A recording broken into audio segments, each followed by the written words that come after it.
I have said throughout this campaign that this war was ill-conceived, that it was a strategic blunder, and that it needs to come to an end.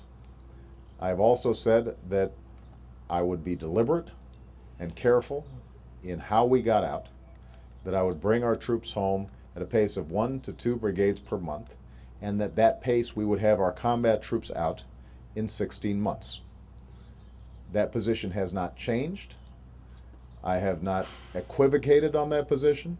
I am not searching for maneuvering room with respect to that position. What I said this morning and what I will repeat, because it's consistent with what I've said over the last 2 years, is that in putting this plan together, I will always listen to the advice of commanders on the ground, but that ultimately I'm the person who is making the strategic decisions. And it is my view that strategically, for us to perpetuate this war in Iraq the way that John McCain has proposed, and neglect the extraordinary problems that we're seeing in Afghanistan, to continue to spend $10 to $12 billion a month, to continue to put enormous burdens on our military and military families, is not the best way to make the American people safe.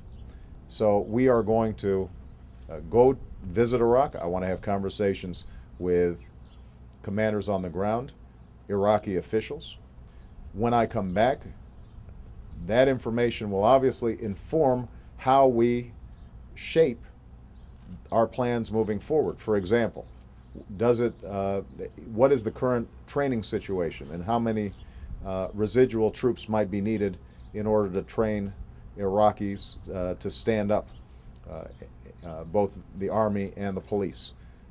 What is the current posture in terms of negotiations between the various Iraqi factions on critical issues like how oil is distributed, oil revenues are distributed?